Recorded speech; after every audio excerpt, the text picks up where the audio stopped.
जय Hind. I hope कि आप लोग अच्छे होंगे, स्वस्थ होंगे। आज जो हम लेकर के आए हैं आपके बीच क्लास 12th का जो है होम साइंस। इससे पहले हम बताए थे ग्रंथि के बारे में। इससे पहले वाले टॉपिक में हम बताए थे हार्मोन के बारे में कि हार्मोन क्या होता है, हार्मोन के कमी से हमारे शरीर में कौन कौन सी बीमारी होती है, इसके बारे में हम बताए थे। और एक और बात बताए थे हम कि आप जब पढ़ते हैं तो एक एक पॉइंट जो है नोट कीजिए, नोटबुक रखिए और नोट्स बनाते जाइए ताकि आप रिवीजन भी कर सकते हैं, बाद में देख भी सकते हैं। आज पढ़ेंगे पीयूष ग्रंथि के बारे में। क्या पढ़ेंगे? पीयूष ग्रंथि होता क्या है उसके बारे में जानेंगे, ये कहां पाया जाता है और इस ग्रंथि से जो इससे जो हार्मोन स्रावित होता है, कौन कौन से हार्मोन स्रावित होता है, सब हार्मोन के बारे में हम बताएंगे और उससे क्या क्या फायदा है, क्या क्या वो हार्मोन जो है, हार्मोन का कार्य हमारे शरीर के अंदर पीयूष ग्रंथि से जो हार्मोन स्रावित होता है उससे क्या क्या हमारे शरीर में कार्य है उसका, उसके बारे में भी जानेंगे। लेकिन बट आज जो हम जानने वाले हैं वो इतना जानेंगे कि हमारा जो शरीर है, हमारे शरीर के अंदर जो पीयूष ग्रंथि होती है उसका क्या कार्य है, इसके बारे में जानेंगे। हर पीयूष ग्रंथि क्या होता है इसके बारे में जानेंगे और इसमें जानेंगे हम कि पीयूष ग्रंथि से कौन सा हार्मोन स्रावित होता है। बहुत सारे हार्मोन स्रावित होता है लेकिन उसमें से हम एक आज बताएंगे क्योंकि टाइम नहीं है। और कल वाला जो बताएंगे टॉपिक, कल जो इसके बारे में विस्तार रूप से हर एक हार्मोन का हम चर्चा करेंगे, वर्णन करेंगे आपके बीच। तो आइए देखते हैं। आज देखने से पहले आप जो है वीडियो को लाइक कीजिएगा, शेयर कीजिएगा, कमेंट कीजिएगा और किस जगह से देख रहे हैं एक बार जरूर बताने का प्रयास कीजिएगा। ठीक ना? आइए देखते हैं। बोल रहा है पीयूष ग्रंथि। क्या है? पीयूष ग्रंथि। पीयूष ग्रंथि किसको कहेंगे? याद रखिएगा, पीयूष ग्रंथि जो है हमारे मस्तिष्क में पाया जाता है। कहां पाया जाता है? हमारा जो मस्तिष्क है उसमें पाया जाता है, यानी मस्तिष्क के हाइपोथैलेमस के निचले भाग में स्थित रहता है। कहां रहता है? हाइपोथैलेमस जो, उसके हाइपोथैलेमस जो है मस्तिष्क में, उसके नीचे जो है ये क्या रहता है? स्थित रहता है। याद रखिएगा, यह जो है सबसे छोटी अंतःस्रावी ग्रंथि है। इसमें मस्तिष्क में सबसे छोटी अंतःस्रावी क्या है? ग्रंथि है। इसका आकार कैसा होता है? इसका जो आकार होता है वो मटर के दाने जैसा होता है। कैसा होता है? मटर के दाने जैसा होता है और वजन 0.5 ग्राम का होता है। याद रखिएगा, पूछता है ये ऑब्जेक्टिव में आपसे पूछेगा कि पीयूष ग्रंथि का वजन कितना होता है, 0.5 ग्राम का होता है। पूछेगा कि इसका आकार कैसा होता है? मटर के दाने जैसा। कैसा होता है? मटर के दाने जैसा इसका जो है आकार होता है। आगे देखेंगे तो आगे कह रहा था कि ये जो है पीयूष ग्रंथि विभिन्न प्रकार के हार्मोन को स्रावित करता है।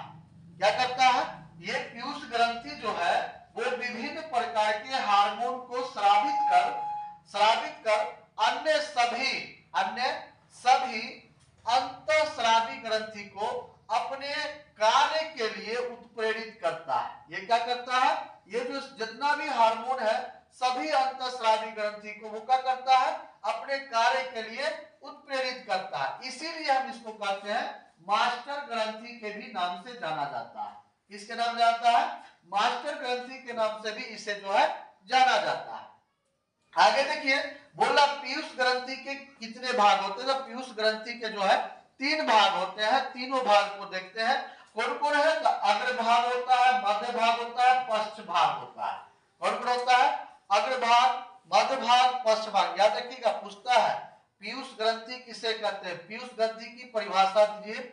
यह पीयूष ग्रंथि क्या है? तो आप लिखिएगा, यह मस्तिष्क के हाइपोथैलेमस के निचले भाग में स्थित होते हैं।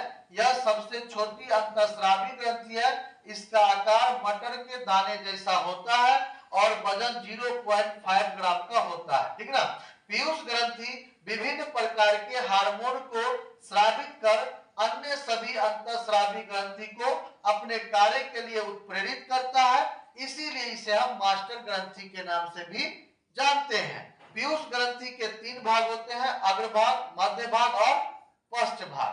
आगे देखिए, पीयूष ग्रंथि से स्रावित होने वाले कुछ हार्मोन है। जैसे हम एक हार्मोन लिए वृद्धि हार्मोन, क्या लिए है? वृद्धि हार्मोन। ऐसे बहुत सारे इसका हार्मोन है जिसके बारे में हम नेक्स्ट क्लास में बताएंगे। तो वृद्धि हार्मोन है, यह हार्मोन जो है शरीर के वृद्धि को नियंत्रित करता है। हमारा जो शरीर का जो वृद्धि होता है ना, शरीर का जो वृद्धि होता है, यह हार्मोन जो वृद्धि हार्मोन वो शरीर के वृद्धि को क्या करता है? नियंत्रित करता है। आगे बोल रहा है कि इस हार्मोन के अल्प स्राव से, अगर इसका कम स्राव हो रहा है आपके शरीर में, क्या हो रहा है कि ये हार्मोन का आपके शरीर में कम स्राव हो रहा है, तो व्यक्ति जो है बौना रह जाता है, यानी भूखा रह जाता है, तनिको रह जाता है। जब किसी व्यक्ति के शरीर में वृद्धि हार्मोन जो है अल्प मात्रा में स्रावित होता हो, क्या होता हो? अल्प मात्रा में स्रावित होता हो, तो व्यक्ति जो है बौना बन जाता है, बढ़ नहीं पाता। क्यों? क्योंकि उसके शरीर में जो हार्मोन की विकास नहीं हो पाता है, हार्मोन जो है अधिक स्रावित नहीं हो पाता है, जिसके वजह से व्यक्ति क्या होता है? बौना टाइप का हो जाता है। और अगर जिस व्यक्ति के शरीर में अधिक श्रावण होता है, अधिक श्रावित होता है ये, ठीक ना, तो अधिक श्रावित होने से भीमकाय हो जाता है, यानी उसका शरीर जो है विशाल हो जाता है, बहुत ज्यादा मोटा हो जाता है, शरीर ज्यादा लंबा हो जाता है, ठीक ना।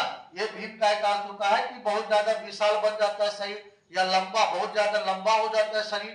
तो इसका अगर अधिक मात्रा अगर आपके शरीर में श्रावित हो रहा है, तो आपका शरीर जो भीमकाय हो जाएगा। अगर वृद्धि हार्मोन जो है अगर आपके शरीर में अल्प मात्रा में हो रहा है, तो आप क्या हो सकते हैं? बौना हो सकते हैं, यानी बौना रह जाते। देखे होंगे छोटा छोटा जो है, देखे होंगे बौना, सबको देखे होंगे आप लोग। इस टाइप यही इसके कारण होता है, ये वृद्धि हार्मोन जो उसको अल्प मात्रा में होता है, यानी कम मात्रा में उसके शरीर में प्रवेश करता है, स्रावित होता है, जिसके कारण से वह बौना रह जाता है।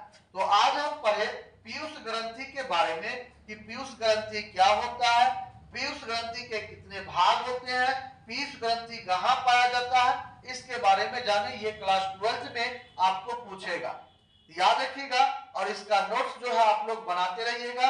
आज के लिए बस इतना ही, धन्यवाद।